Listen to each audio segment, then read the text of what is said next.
የጭንቀቱ ምክንያትና ደረጃ ቢለያይም ከጭንቀት ነፃ የሆነ ሰው የለም። የስራ ጉዳይ የሚያስጨንቀው ብዙ ሰው አለ። የቤተሰብ ችግር፣ ጓደኛ፣ የስደት ህይወት፣ የራሱ የግል ጉዳይ የሚያስጨንቀው በጣም ብዙ ሰው አለ። እናንተም አንዳች የሚያስጨንቃችሁ ጉዳይ ካለ ይህ ቪዲዮ ለእናንተ ነው። በዚህ ቪዲዮ ስትጨነቁ ማድረግ ያለባችሁን 8 ወሳኝ ነገሮችን እንመለከታለን። በተለይ 8ኛ ላይ የምንመለከተው ነገር ለየትኛውም የጭንቀት አይነት መፍትሄ ስለሚሆን እስከ ቪዲዮ ፍጻሜ ድረስ አብራችሁን ቆዩ። እኔ ኤፍሬም አስቻለው ሌክቸረር፣ ላይፍ ኮች፣ ኮንተንት ክሬተር።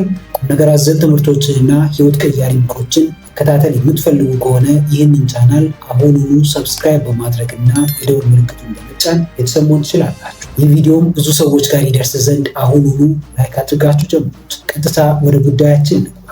ከእናንተ ተጨንቆ በቁመቱ ላይ 1 ክንድ መጨመር የሚችል ማን ነው? በብዙ አይነት መንገድ ልትጨነቁ ትችላላችሁ። ብዙ አይነት ነገር ውስጣችሁን መረጋጋት ሊነሳው ይችላል። ብዙ አይነት ነገር ፋታ ሊነሳችሁ ይችላል። ይህንን የሚያስጨንቃችሁን ወይም ፋታ የነሳችሁን ነገር ለማለፍ ወይም ለሱ እልባት ለማግኘት አንደኛውና ወሳኙ ልታደርጉት የሚገባው ነገር በቂ እንቅልፍ መውሰድ ነው፣ ወይም ስሊፕ ዌል። በምንተኛበት ጊዜ ብዙ ነገር በአእምሯችን ይካሄዳል፣ በሙሉ ሰውነታችን ውስጥ ይካሄዳል። ሪፍሬሽ የምናደርገው የምንታደሰው ለአዲስ ቀን በአዲስ ጉልበት፣ በአዲስ ተነሳሽነት፣ በአዲስ ብርታት የምንመጣው የምንነሳው ስንተኛ ነው? ስናርፍ ነው። አእምሯችንን ስናሳርፈው ነው። ሰውነታችንን ስናሳርፈው። አንድ ሰው በትንሹ በቀን ከ6 እስከ 9 ሰዓት የመተኛት ግዴታ አለበት። ይህንን የማያደርግ ከሆነና ሁሌም ስራ ላይ ፎከስ የሚያደርግ አእምሮን ረፍት የሚነሳው ሰውነቱን ረፍት የሚነሳው ከሆነ ይህ ሰው በቀላሉ ለጭንቀት ይዳረጋል። ጭንቀቱም በላይ እየተባባሰ ይሄዳል።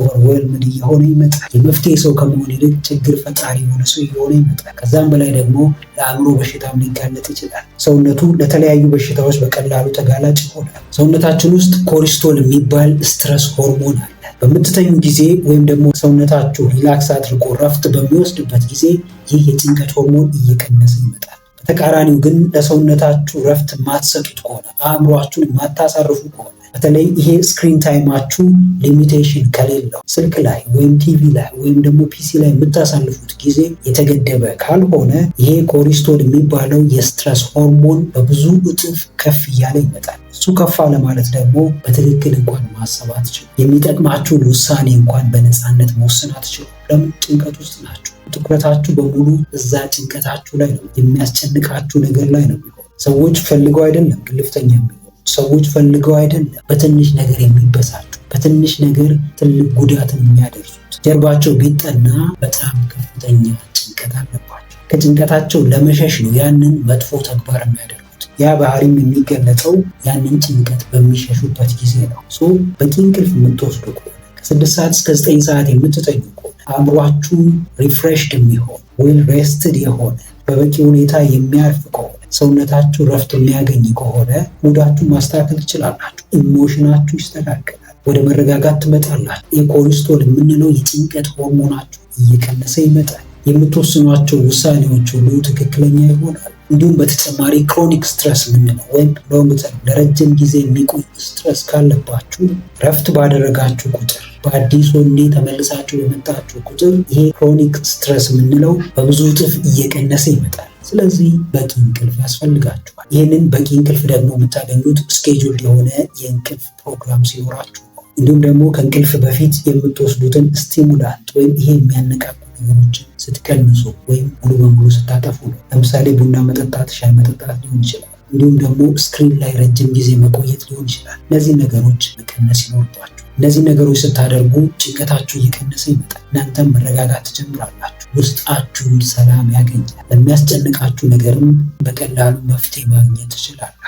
ሁለተኛ፣ ስትጨነቁ ማድረግ ያለባችሁ ነገር በቂ ምግብ መመገብ ወይም ኢት ዌል። በቂ ምግብ መመገብ፣ ሰውነትን መገንባት፣ ሰውነት የሚያስፈልገውን ነገር ማቅረብ ጭንቀታችሁ በብዙ ፐርሰንት እንዲቀንስ ወይም ደግሞ እንዲጠፋ ያደርገዋል። አሁን ላይ ብዙዎቻችን በቀላሉ ይደክመናል። የዚህ የድክመታችን ዋናው ምክንያት ደግሞ አእምሯችንን መጠቀማችን ነው። አእምሯችን በጣም ከፍተኛ ኢነርጂ ነው የሚጠይቀው። ይህንን ኢነርጂውን ሲያወጣ ደግሞ ሰውነታችን ይርበዋል፣ እየደከመው ይመጣል። ስለዚህ ምግብ ያስፈልገናል ማለት ነው። ብዙ ጥናቶች ምንድን ነው የሚሉት?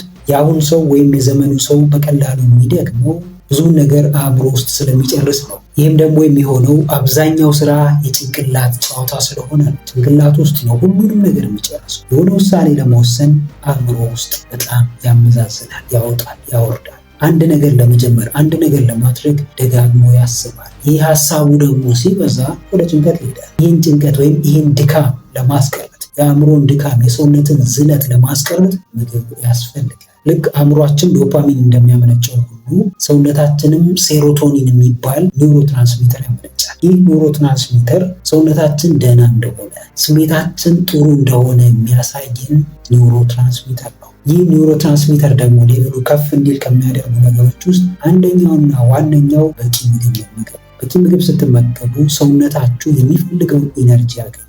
ሪላክስድ መሆን ይጀምራል። ጠንከር ማለት ይጀምራል። በዚህ ሪላክሴሽን ውስጥ ወይም ደግሞ በዚህ ባገኘው ኢነርጂ ደግሞ ትክክለኛ ነገሮችን ማድረግ ይጀምራል ወይም መጠንከር ይጀምራል።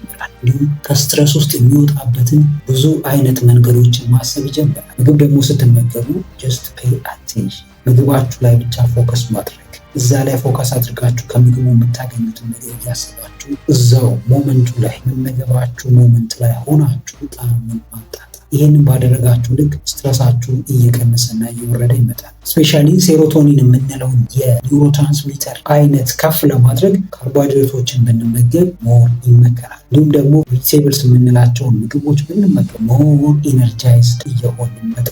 ከስትረሳችን እየተላቀቅን ይመጣል። ሶስተኛው ስትጨነቁ ማድረግ ያለባችሁ ነገር አሁን ላይ መሆንን መለማመድ ወይም ፕራክቲስ ማይንድፉልነስ። አሁን በዚህ ሰዓት በዚህ ቅጽበት የሚያስጨንቃችሁ ነገር ምንድን ነው? ያ የሚያስጨንቃችሁ ነገር ሪል አሁን የተከናወነ ነገር ነው? አሁን ፊት ለፊት እያያችሁት ያላችሁት ነገር ነው? ወይስ ደግሞ ያለፈ ነው? ወይስ ደግሞ የሚመጣ ነገር ነው? ምንድን ነው እሱ? የትኛው ነው እሱ? አሁን ላይ መሆን ስትጀምሩ ጭንቀቶቻችሁ ሁሉ ዋጋ ቢስ እየሆኑ ይመጣል። አሁን ላይ መሆንን ስትለማመዱ እናንተ እየበረታችሁ፣ ጭንቀታችሁ ደግሞ በእናንተ ላይ ያለው ኃይል እየወረደ እየቀነሰ ይመጣል። አስተውላችሁ ከሆነ ብዙዎቹ አሁንን የሚኖሩ ሰዎች፣ አሁን ላይ የሆኑ ሰዎች፣ በጣም ማይንድፉል ናቸው የሚባሉ ሰዎች ቶሎ ሪአክት አያደርጉ። ሪስፖንሳቸው የዘገየ ነው። ምንም ነገር በህይወታቸው ሊከሰት ይችላል። እዛ ነገር ወዲያው ምላሽ የሚሰጡ አይነት ሰዎች አይደለም። ኢቨን በጣም ብዙ ዋጋ የሚያስከፍላቸውን ስህተት ሊሰሩ ይችላሉ። ነገር ግን በስህተት ላይ ስህተትን በፍጹም አይደጋግም። ኃላፊነት የሚሰማቸው አይነት ሰዎች ናቸው። እነዚህ ሰዎች ለምንድን ነው እንደዚህ የሆኑት ብላችሁ የምትጠይቁ ከሆነ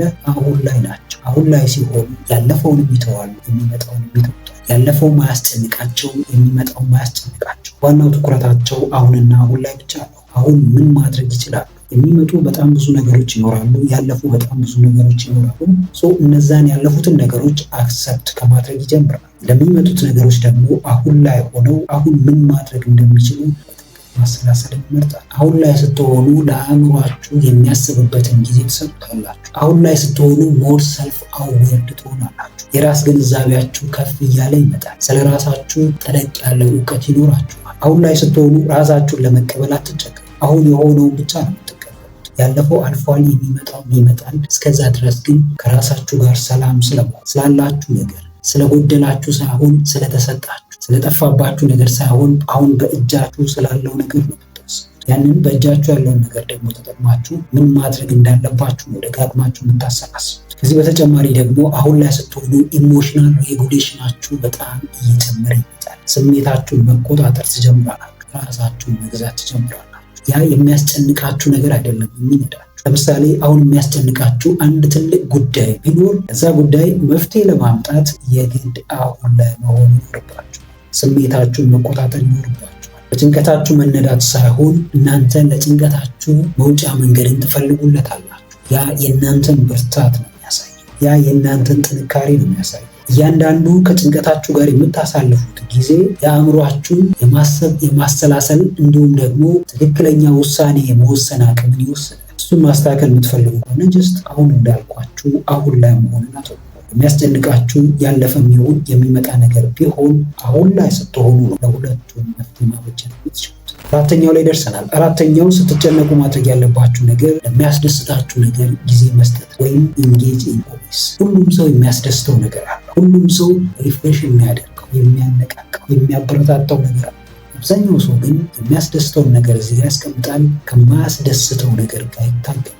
ከዛ በኋላ ህይወቱን ትግል ያደርጋታል። በዛ ትግል ውስጥ ደግሞ አእምሮ በየቀኑ እየተጨነቀ ይመጣል። ኢቭን የሚበጀውንም ነገር ማሰብ እስኪሳነው ድረስ ጭንቀት ውስጥ ይገባል። ኦቨርዌልምድ ይሆናል። ጫናዎች ይበዙበታል። መረጋጋት ይሳነዋል። እንደዚህ አይነት ሁኔታ ውስጥ ያለ የትኛውም ሰው የሚበጀውን ነገር ማድረግ አይችልም። የሚበጀውን ነገር ማድረግ ብቻ ሳይሆን ያንን የሚበጀውን ነገር ራሱ ማወቅ አይችልም። የምትፈልጉትን ወይም የሚያስደስታችሁን ነገር እያደረጋችሁ ከሆነ የህይወትን ግሩም ጣዕም እያጣጣማችሁ ነው። ከዛ ውጭ ግን ከሆናችሁ በእርግጠኝነት የምነግራችሁ ነገር ጭንቀት ሁሌም አብሯችሁ ይኖራል። መረጋጋት ማጣት፣ ከራስ ጋር ግብግብ ውስጥ መግባት፣ ከራስ ጋር መጋጨት የሚባለው ነገር ሁሌም አብሯችሁ ይቀጥላል። ሁሌም በየቀኑ እየተነሳ የሚያስደስተው ኢንጆይ የሚያደርገውን ነገር የሚያደርግ ሰው ሪሊፍ አለ። አእምሮ ነፃ፣ ውስጡ ሰላም፣ ጭንቀት የሚባል ነገር የለም።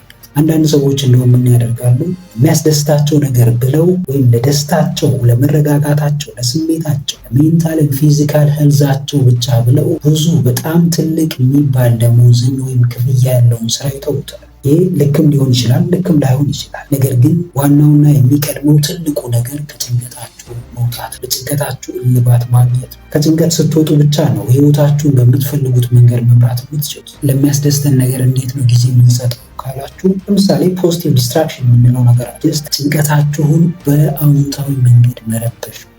ከጠዋት እስከ ማታ አንድ ጉዳይ የሚያስጨንቃችሁ ከሆነ ይህ ሆቢዬ ነው የሚያስደስተኝ ነገር ነው በምትሉት ነገር ያንን ጭንቀታችሁን ትረብሹታላችሁ። ዲስኮምፈርት እንዲሰማው ታደርጉታላችሁ። ይሄ ፖዚቲቭ ዲስትራክሽን የምንለው ነገርም ቢያንስ ለተወሰነ ጊዜም ቢሆን ከዛ ጭንቀት ሪሊፍ እንድታገኙ፣ ረፍት እንድታደርጉ ያደርጋችኋል። እንዲሁም ደግሞ ሶሻል ኮኔክሽናችሁ ወይም ደግሞ ይሄ ማህበረሰባዊ ግንኙነታችሁን ከፍ እያደረገ ይመጣል። የምትፈልጉት ነገር ላይ ኢንቨስት የምታደርጉት የትኛውም ነገር ውጤታማ ነው። አንደኛው ኢሞሽናሊ ትጠቀማላችሁ፣ ፊዚካሊም ሰውነታችሁ ሪላክስ ያደርጋል፣ ፋይናንሻሊም ገቢ ማግኘት ትችላላችሁ። በጣም ብዙ አይነት የሆቢ አይነቶችን መጥቀስ እንችላለን። ለምሳሌ ፎቶግራፊ የሚያስደስተው ሰው የሆነ አንድ መስሪያ ቤት ቀኑን ሙሉ ቁጭ ብሎ ሰርቶ ከሚያገኘው ገቢ በላይ ሪሊፍ ይሰጠዋል፣ ደስታ ይሰጠዋል። ስለዚህ ለዛ ነገር ጊዜ መስጠት ይኖርበታል። ጆርናል ማድረግ፣ ነገሮችን መጻፍ፣ ድርሰቶችን መሞከር፣ ግጥሞችን መጻፍ ሊሆን ይችላል። ወይም ማንበብ የሚያስደስተው ሰው ሊኖር ይችላል። ኩክ ማድረግ የሚያስደስተው ሰው ሊኖር ይችላል። ስትጨነቁ እንደዚህ አይነት ነገሮችን ማድረግ ማለት ነው። ይህም አደረጋችሁ ማለት ለሚያስደስታችሁ ነገር ጊዜ ሰጣችሁ፣ የሚያስጨንቃችሁ ነገር ደግሞ ችላ አላችሁት ማለት ነው። ያ የሚያስጨንቃችሁ ነገርም በእናንተ ላይ ስልጣን እንደሌለው በዚህ መንገድ እየረበሻችሁት ልታሳዩት ይገባል። ሰው ሊያስጨንቃችሁ ይችላል። የስራ ሁኔታችሁ ሊያስጨንቃችሁ ይችላል። የቤተሰብ ጉዳይ ሊያስጨንቃችሁ ይችላል። የጭንቀታችሁ ምክንያት ምንም ሊሆን ይችላል። ዋናው ቁም ነገር ግን ከዛ ጭንቀት መውጣት መቻላችሁ፣ ከዛ ጭንቀት ቢያንስ ለተወሰነ ጊዜ ቢሆን ፋታ ወስዳችሁ ትክክለኛ ነገሮችን ማሰብ መቻላችሁ ነው። አምስተኛው ጋር ደርሰናል። አምስተኛው ስትጨነቁ ማድረግ ያለባችሁ ነገር የአካል ብቃት እንቅስቃሴ ማድረግ ነው፣ ወይም ኤክሰርሳይዝ። ወይ እዚህ ጋም ሰውነታችን ስለሚያመነጨው አንድ ወሳኝ ሆርሞን ማውራት ይኖርብናል። ይህ ሆርሞን ኢንዶርፊን ይባላል። ይህ ኢንዶርፊን የሚባለው ሆርሞን በዋናነት ሙዳችንን ነው የሚያስተካክል፣ ስሜታችንን ነው የሚያስተካክል። ይህ ሆርሞን የሚመነጨው እንዲሁም ደግሞ ሌቭሉ ከፍ እያለ የሚሄደው የአካል ብቃት እንቅስቃሴ በምናደርግ ጊዜ። ይህ ኢንዶርፊን የምንለው ሆርሞን ሙዳችንን ያስተካክላል፣ እንዲሁም ደግሞ ከፔን እንድንወጣ ያደርገናል። የሆነ ህመም ቢኖርበት፣ ጭንቀትም ሊሆን ይችላል፣ ሰውነታችን ላይ ያለ ምንም አይነት ህመም ሊሆን ይችላል፣ ከዛ ህመም ሪሊፍ እንድናገኝ ያደርገናል። ስለዚህ የአካል ብቃት እንቅስቃሴ እጅግ በጣም ወሳኝ ነው። ከዚህም በተጨማሪ የአካል ብቃት እንቅስቃሴ ስታደርጉ ሰውነታችሁ ይደክማል፣ ሰውነታችሁ ይዝላል። ያኔ ደግሞ በጣም ጥርት ያለና የተስተካከለ እንቅልፍ እንድትተኙ ያደርጋችኋል። የደከመው ሰው ለጥ ብሎ ነው የሚያደርገው። በዛ እንቅልፍ ውስጥ ደግሞ ሰውነቱ ሪቢውልድ ይደረጋል፣ ድጋሚ ይገነባል። እነዛ የደከሙ ጡንቻዎቹ፣ አእምሮ እንደ አዲስ እየታደሰ ይመጣል። ቀደም ብዬ እንደነገርኳችሁ በቂ እንቅልፍ የማተኙ ከሆነ ጭንቀታችሁ በላይ ነው የሚጨምረው። በተለያየ ምክንያት በቂ እንቅልፍ እንኳን መተኛት ባትችሉ ስፖርት የምትሰሩ አይነት ሰዎች፣ ኤክሰርሳይዝ የምታደርጉ አይነት ሰዎች ከሆናችሁ በሚገባ ጥራት ያለው እንቅልፍ መተኛት ትችላላችሁ። ጥራት ያለው እንቅልፍ ተኛችሁ ማለት ደግሞ በተዘዋዋሪ ከስትረሳችሁ ከጭንቀታችሁ ነፃ ሆናችሁ ማለት ነው። ኤክሰርሳይዝ ማድረጋችሁ ሌላኛው ጥቅሙ ሜንታል ብሬክ እንዲኖራችሁ ያደርጋል። አእምሯችሁ ለተወሰነ ጊዜ እንኳን ቢሆን እንዲያርፍ ያደርገዋል። ሞር ፎከሳችሁ የምትሰሩት ኤክሰርሳይዝ ላይ ይሆናል። እዛ ላይ ፎከስ አደረጋችሁ ማለት ደግሞ ያንን ጭንቀታችሁን ዲስትራክት አድርጋችሁታል ማለት ነው። ወይም ስትረስ ሌቭላችሁን እየቀነሳችሁ ትመጣላችሁ ማለት ነው። ሌላኛው ጥቅሙ ደግሞ ምንድነው? ሞር ሬዚሊየንት እንድትሆኑ፣ የማትበገሩ አይነት ሰዎች እንድትሆኑ ያደርጋችኋል። እንደዛ ስትሆኑ፣ እንደዚህ አይነት የማይበገር አይነት ሰው ስትሆኑ ጭንቀታችሁ ጋር ፊት ለፊት መጋፈጥን አትፈሩ። ከጭንቀታችሁ ጋር መኖር እንደምትችሉ ማመን ትጀምራላችሁ። ታግላችሁ ቢሆን እንደምታሸንፉት ማመን ትጀምራላችሁ። በራሳችሁ ወደ መተማመን ትመጣላችሁ። የሰውነት አቋማችሁን፣ ፖስቸራችሁን፣ ኤቭሪቲንግ ከሰውነታችሁ ጋር የሚገናኙትን ነገሮች ሁሉ መቀበል ትጀምራላችሁ። በቀላሉ ራሳችሁን ወደ መቀበል ትመጣላችሁ። ከአስተሳሰባችሁ ጀምሮ ሙሉ ሰውነታችሁን፣ ማንነታችሁን ወደ መቀበል ትመጣላችሁ። ምንም አይነት ከባድ ነገር ቢገጥማችሁ እንኳን ያንን ከባድ ነገር ማለፍ እንደምትችሉ ወደ ማመን ትመጣላችሁ።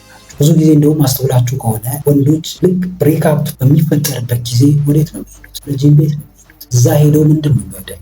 ያ በብሬክአፕ ምክንያት የሚፈጠረውን ጭንቀት ለመርሳት፣ እሱን ዲስትራክት ለማድረግ እንዲሁም ደግሞ ራሳቸው ላይ ለመስራት ነው ወደዛ የሚሄዱት። በዛን ሰዓት በሚገርም ሁኔታ በሚገርም ፍጥነት ሰውነታቸውን ይቀይራሉ፣ አመለካከታቸውን ይቀይራሉ፣ ህይወታቸውን ይቀይራሉ።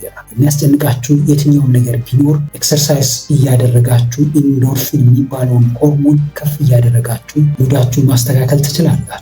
ስድስተኛው ላይ ደርሰናል። ስድስተኛው ስትጨነቁ ማድረግ ያለባችሁ ነገር የሚያስጨንቃችሁን ነገር መጻፍ፣ ጆርናል ዮር ቶትስ። ይህ የሚያስጨንቃችሁ ነገር ሪል ነው ወይስ ሪል አይደለም? አሁን ላይ ማስተካከል የምትችሉት ነገር ነው ወይስ አይደለም? ካለፈ ህይወታችሁ የመጣባችሁ ነው ወይስ ደግሞ በወደፊት ህይወታችሁ ይጠብቀኛል ብላችሁ የምታስቡት ነገር ነው የሚያስጨንቃችሁ? እሱን ቆም ብላችሁ ለማመዛዘን ብትጽፉት ሞር ስትረሳችሁን እየቀነሳችሁ ትመጣላችሁ። እዛ ላይ ያላችሁንም ስልጣን ታዩታላችሁ። መቀየር የምትችሉት ነገር ከሆነ፣ ማስተካከል የምትችሉት ከሆነ፣ እናንተ እዛ ነገር ላይ ስልጣን እንዳላችሁ የሚሰማችሁ ከሆነ ወይም እሱን የምታምኑ ከሆነ ማድረግ ያለባችሁን ነገር በዚች ሰዓት በተጨነቃችሁበት ቅጽበት ታደርጉታላችሁ። ከዛ ውጭ ግን ከእናንተ ስልጣን ውጭ ከሆነ፣ ከእናንተ አቅም በላይ ከሆነ ጽፉትና ታመዛዝናላችሁ። ከዛ በኋላ ማስተካከል ለሚችል አካል ትሰጡታላችሁ። ፈጣሪ መስጠት ካለባችሁ ትሰጣላችሁ። ከእናንተ ለተሻለ ሰው መስጠት ካለባችሁ ወይም ማማከር ካለባችሁ ታማክራላችሁ። ከዛ ውጭ ግን የሚያስጨንቃችሁን ነገር ደጋግማችሁ እያሰባችሁ ለዛ ነገር ቦታ እየሰጣችሁት የምትሄዱ ከሆነ ኢነርጂያችሁን ቀስ በቀስ ሉዝ እያደረጋችሁ ትመጣላችሁ። ሶሻል ኮኔክሽናችሁን በጣም እየወረደ ይመጣል። ሞር አግሬሲቭ ወደ መሆን ትመጣላችሁ። በቀላሉ የምትበሳጩ አይነት ሰዎች ትሆናላችሁ። ትንሽ ነገር ያማርራችሁ፣ ትንሹን ነገር ማካበር ትጀምራላችሁ። በብዙ አይነት መንገድ ህይወታችሁ ይበጠበጣል፣ ህይወታችሁ ይረበሻል። ጆርናሊንግ እኔም በግሌ የምጠቀመው አይነት ቴክኒክ ነው። ለውጡን በሚገርም ሁኔታ ህይወት ይመተመልችዋል። እነዚህም የሚያስጨንቋችሁ ነገሮች መጻፍ በጀመራችሁ ቁጥር ወይም ጆርናል ባደረጋችሁ ቁጥር የኮፒንግ ስትራቴጂስ የምንላቸው ለሚያስጨንቁን ነገሮች፣ ለሚያስጨንቁን ጉዳዮች መፍትሄ የምንፈልግባቸውን መንገዶች እያሰፋን ይመጣል። ፕሮብሌም ሶልቪንግ ወይም ችግርን የመቅረፍ ክህሎታችን እያደገ ይመጣል። የትኛው ቅድሚያ እንደምንሰጥ፣ የትኛውንም ደግሞ ማዘግየት እንዳለብን በሚገባ መረዳት እንጀምራለን። የሆነ ቦታ ላይ ቆም ብለን ነገሮችን ማገናዘብ እንድንችል ያደርገናል። ሪያሊቲውን እንድናይ፣ ማን ሊሸውደን እንደመጣ፣ ኢቭን ለምን እንደምንጨነቅ፣ ትሪገሪንግ ፋክተሮቹ ምን እንደሆኑ እሱን ማወቅ እንጀምራለን። እሱን የምናውቀው ደግሞ ጆርናል ስናደርግ ነው። ቆም ብለን አስበን ነገሮችን አመዛዝነን ማየት ስንጀምር ነው። ሰባተኛው ላይ ደርሰናል። እንግዲህ ውድ ቤተሰቦች እስካሁን አብራችሁን ከሆናችሁ ቪዲዮ በጣም ተመችቷችኋል ማለት ነው። ስለዚህ ላይክ ማድረጋችሁ እንዳትረሱ። እንዲሁም ደግሞ ለቻናሉ አዲስ ከሆናችሁ አሁኑኑ ሰብስክራይብ በማድረግ እና የደወል ምልክቱን በመጫን የተሰሙን ትችላላችሁ። ሰባተኛው ስትጨነቁ ማድረግ ያለባችሁ ነገር ይሉኝታን ማስወገድ ወይም አቮይድ ሰልፍለስነስ። ሰው ምን ይለኛል በማለት በይሉኝታ ምክንያት ብቻ የሚጨነቁ በጣም ብዙ ሰዎች፣ በይሉኝታ ምክንያት መኖር የሚፈልጉትን ህይወት የማይኖሩ በጣም ብዙ ሰዎች፣ መኖር የሚፈልጉትን ህይወት ባለመኖራቸው ደግሞ አእምሯቸው ሰላም የሚነሳቸው በጣም ብዙ ሰዎች አሉ። ከነዚህ ሰዎች መሀል ልትሆኑ ትችላላችሁ። ይህንን ይሉኝታ ግን አስቀንጥራችሁ የማትጥሉ ከሆነ ጭንቀታችሁ ቀን በቀን እየጨመረ እየተባባሰ ነው። ለራስ ቅድሚያ መስጠት የሚባለውን ነገር መለማመድ ይኖርባችሁ። ለራሳችሁ ካልሆናችሁ፣ የራሳችሁ ጉዳይ የማያስጨንቃችሁ ከሆነ ራሳችሁ አይደለም ለማንም ሰው መሆን አትችሉም። ብዙ ሰው ይሸወዳል። ጀስት ለሰው ጥሩ ለመሆን ይሞክራል፣ ለሰው ደግ ለመሆን ይሞክራል። በተቃራኒው ደግሞ ለራሱ ክፉ ነው፣ ራሱን ያስጨንቃል።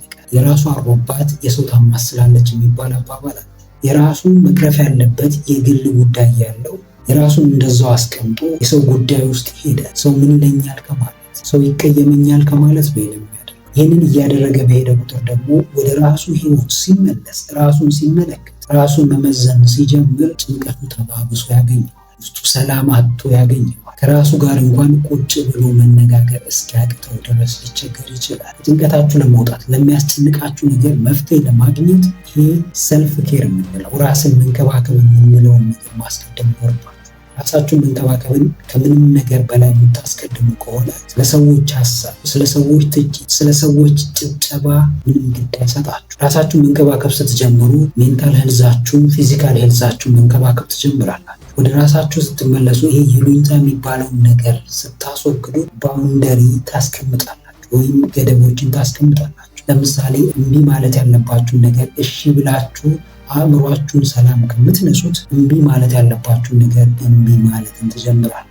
የብዙ ሰው ችግር ይሄ ነው። እምቢ ማለት ያለበትን ነገር እሺ ይላል። ከዛ በኋላ ለምን እሺ ያልኩ ብሎ ለሌቱ ሙሉ ስለዛ ነገር እያሰበ እየተጨነቀ እያወጣ እያወረደ ያድራል። በኋላ የሚታመመው ማን ነው? ራሱ ይሆናል። የራሱ የሆነ አቋም የለውም። ሰው ምን ይለኛል ብሎ በይሉኝታ ታስሮ ለጭንቀት ራሱን ይዳርጋል። ለራሱ ጊዜ አይሰጥም። ጀስት ይሉኝታን የምታስወግዱ ከሆነ ሌላው የምታደርጉት ነገር ለራሳችሁ ጊዜ ትሰጣላችሁ።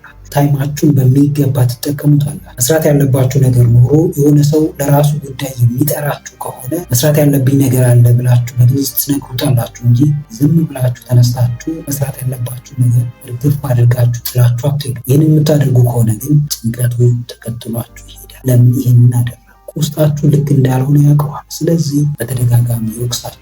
ለከፋው ጭንቀትም ይዳርጋችኋል። ሶሻል ባውንደሪ የምንለው ነገርም ያስፈልገናል። ከማን ጋር እስከምን መቀራረብ እንዳለብን ማወቅ ይኖርብን። ለማን ደግሞ ስለምን ማማከር እንዳለብን በሚገባ መረዳት ይኖርብን። ይህንን ማናውቅ ከሆነ በገዛ ፈቃዳችን ጭንቀት ውስጥ እንገባለን። ለማይመለከተው ሰው የማያገባውን ነገር እያወራን እንቀጥል ከሆነ ጭንቀታችን እያለ ይመጣል። ከራሳችን ጋር ያለን ግንኙነት እየወረደ ይመጣል። ሶሻል ባውንደሪ ያስፈልጋል። ሌላኛው ፎከስን ሺፍት ማድረግ፣ የትኩረትን መበታተን። ሰዎች ላይ ትኩረት ስናደርግ ነው በይሉኝታ የምንታሰረው። ራስ ላይ ፎከስ ማድረግ፣ ስለ ራስ ማሰብ፣ አዎንታዊ ነገርን ስለ ራስ ማውራት፣ ይብዛ የሚነስም ሚስጥር የምንላቸው ነገሮች ሊኖሩ ይገባል። ብዙዎች ያለ ልክ ጠዋት ማታ የሚጨነቁት የሚጠበቡት ለማይመለከተው ሰው የግል ሚስጥራቸውን ስለነገሩት። ሌላው ብዙ ሰዎች በይሉኝታ ምክንያት ማድረግ የሚፈልጉትን ነገር አድርገው ወይም የተግባር ሰው መሆን አልቻሉም። የተግባር ሰው አለመሆናቸው ደግሞ ቀን ከቀን እያስጨነቃቸው ይመጣል። ማድረግ እንደሚችሉ ያውቃሉ፣ አቅሙ እንዳላቸው ያውቃሉ። ነገር ግን ስቲል ማድረግ አልጀመሩም። ስቲል አንድ እርምጃ ወደፊት አልተራመዱም። ስቲቭ ጆብስ እንደውም ስለ ጭንቀት ምን ይላል? ብዙ ሰው የሚጨነቀው ማድረግ የሚችለውን ማድረግ እንደሚችል የሚያውቀውን ነገር በተግባር ማድረግ ስላልቻለ ነው። ከጭንቀት መውጣት የምትፈልጉ ከሆነ በሰው ምክንያት እጅና እግራችሁን አሳስራችሁ ማስቀመጥ ትታችሁ ይሉኝታ የሚባለውን ነገር እርግፍ አድርጋችሁ ትታችሁ ማድረግ ያለባችሁን ነገር አድርጉ። ቢያንስ ሞክራችሁ ራሳችሁ አፕሩቭ አድርጉት። ካልቻላችሁም አልቻላችሁም ነው። ከቻላችሁም እሰየው፣ ችላችኋል። ወደሚቀጥለው እርከን ትሸጋገራላችሁ። ስምንተኛውና የመጨረሻው ላይ ደርሰናል። ይህ ለየትኛውም ጭንቀት መፍትሄ መሆን የሚችል ነገር ነው። ጸሎት ወይም ፕሬየር። በቀን ምን ያክል ትጸልያላችሁ? በቀን ምን ያክል ከፈጣሪያችሁ ጋር ትገናኛላችሁ? ይህ ሁላችንም ራሳችንን መጠየቅ ያለብን ጥያቄ ነው። ስፒሪቹዋሊ ብቁ ካልሆን ወይም መንፈሳዊ ህይወታችን ላይ ጠንካራ ካልሆንን ጭንቀት ድምጥማጣችንን ነው የሚያጠፋው። ጭንቀት መጫወቻ ነው የሚያደርግ። ሁሉም ሰው በየሃይማኖቱ ከፈጣሪው ጋር ጥሩ የሚባል ኮኔክሽን ሊኖረው ይገባል። ሲጨነቅ ወይም ደግሞ የሆነ ነገር ሲያጣ ወይም ውድቀት ሲገጥመው ወይም ችግር ሲገጥመው ብቻ ሳይሆን በመልካሙ ጊዜ በደጉ ጊዜ እንኳን ቢሆን ከፈጣሪው ጋር ጥሩ የሚባል ኮኔክሽን ያስፈልገዋል። የትኛውም ሰው ከጭንቀት አያመልጥ። የትኛውም ሰው ከህመም ከስቃይ አያመልጥ። በዛ ሰዓት ወደ ፈጣሪ ከመሮጥ ይልቅ ባለን ሰዓት ደስተኛ በሆነው ሰዓት ፈጣሪን እያመሰገንን የምንሄድ ከሆነ ጭንቀታችን ላይ ስልጣን እንዲኖረን ለጭንቀታችን የመፍትሄ አካል እንድንሆን ራሱ ኃይሉን ይሰጠናል፣ ራሱ ብርታቱን ይሰጠናል። ያ ነገር ደግሞ እንዲደረግልን ፌዝ ወይም እምነት የምንለው ነገር ያስፈልጋል። ፈጣሪያችን ምን ያክል እናምናለን? ፈጣሪያችን በሚያደርግልን መልካም ነገር ምን ያክል እናምናለን? ምንም ክፉ ነገር ምንም የሚያስጨንቅ ነገር ውስጥ ብንሆን እንኳን ያንን የሚያስጨንቀንን ነገር ፈጣሪያችንን ይዘን እንደምናልፍ ስንቶቻችን እናምናለን? በመከራ ጊዜ ወይም በችግር ጊዜ ሁሉም ሰው ወደ ፈጣሪው ይጮኻል። በደህናው ጊዜ ግን አብዛኛው ሰው ፈጣሪውን ይረሳል። ታሞ የተነሳ ፈጣሪው ረሳ የሚባል ነገር አለ። በታመምን ጊዜ ደጋግመን ፈጣሪያችንን እንጠራዋለን። እግዚአብሔር ደጋግሞ መጥቶ እንዲጎበኘን እንዲፈውሰን እንማጸነዋለን። ሌት ከቀን እንጸልያለን። ልክ ከፈወሰን በኋላ ግን ዞር ብለን አናየው። ስሙን እንኳን መጥራቱን እንዘነጋዋለን። በብዙ አይነት መንገድ መጸለይ ይቻላል። መጠየቅ፣ ማመን፣ መቀበል የሚባል ነገር አለ። መጀመሪያ በፈጣሪያችን እገዛ ከዛ ከሚያስጨንቀን ነገር እንደምንወጣ የምንፈልገውን ነገር መጠየቅ። ምን ያስፈልገናል? ከዛ በኋላስ ያንን የሚያስፈልገንን ነገር መቀበል። ፕሮሰሱ ይህን ያህል አጭር ነው፣ ይህን ያህል ግልጽ ነው። እንዲሁም መጽሐፍ ቅዱስ ምን ይላል? የሚያስጨንቃችሁን ሁሉ በእግዚአብሔር ላይ ጣሉ። ብዙ የሚያስጨንቀን ነገር ሊኖር ይችላል። እሱም የሚያስጨንቀንን ነገር ደግሞ ፈጣሪያችን ላይ የምንጥል ከሆነ እኛ የምንጨነቅበት ምንም አይነት ምክንያት አይኖርም። ብዙዎች ግን የሚያስጨንቃቸውን ነገር ፈጣሪያቸው ላይ የመጣል እምነቱ ወይም ብርታቱ፣ ጥንካሬው የላቸው። ይህንን ጥንካሬም ለማግኘት ጸሎት የግድ ያስፈልጋል። ስትጨነቁ አብዝታችሁ ማድረግ ያለባችሁ ነገር ቢኖር መጸለይ ነው። ከፈጣሪያችሁ ጋር ኮኔክት ማድረግ፣ ከእሱ ጋር ማውራት። ቅድም በጠቀስኩላችሁ በጆርናሊንግ መንገድ ሊሆን ይችላል፣ ወይም ደግሞ ቃል በቃል ከእሱ ጋር በማውራት ሊሆን ይችላል። ሪሊ እምነታችሁ የሚፈተነው በዚህ ሰዓት። ይህንን ባደረጋችሁ ቁጥር ደግሞ ፌዝ የምንለው እምነታችሁ እየጎለበተ ይመጣል። ያስጨነቀኝ ለበጎ ነው የምትሉበት ጊዜም ሊመጣ ይችላል። ያስጨነቀኝ ልታጠነክረኝ ነው የምትሉበት ጊዜም ሊመጣ ይችላል። በእርግጠኝነት ደግሞ ይህ ጊዜ ይመጣል። ዛሬ ብትጨነቁ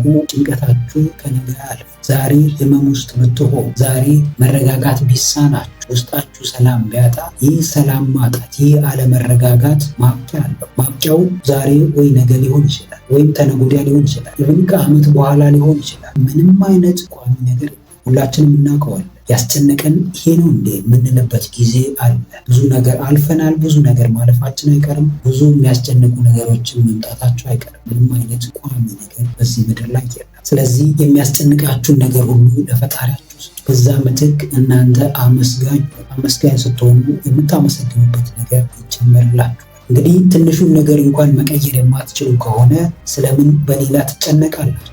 እግዚአብሔር ያለው ይሆናል። እንግዲህ ቤተሰቦች ለዛሬ ይዤላችሁ የመጣሁት ሀሳብ ይህንን ይመስላል። ከነዚህ ከተመለከትናቸው ስትጨነቁ ማድረግ ካለባችሁ 8 ነገሮች ውስጥ ሞር ለእኔ ይሰራልኛል ብላችሁ የምታስቡት የትኛው እንደሆነ ኮሜንት አድርጉልኝ፣ አነበዋለሁ። ቪዲዮውን ጠቃሚ ሆኖ ካገኛችሁት ላይክ ማድረጋችሁ እንዳትረሱ። እንዲሁም ደግሞ ይጠቅማቸዋል ብላችሁ ለምታስቧቸው ለጓደኞቻችሁ፣ ለወዳጆቻችሁ ሼር አድርጎላቸው። ቁም ነገር አዘል ትምህርቶችንና ህይወት ቀያሪ ምክሮችን መከታተል የምትፈልጉ ከሆነ ይህንን ቻናል አሁኑኑ ሰብስክራይብ በማድረግና የደወል ምልክቱን በመጫን ቤተሰብ መሆን ትችላላችሁ። ስለነበረን ጊዜ ሁሉ በጣም አመሰግናለሁ። በቀጣይ ቪዲዮ በአዲስ ሀሳብ እስክንገናኝ ሰላማችሁ ይብዛ።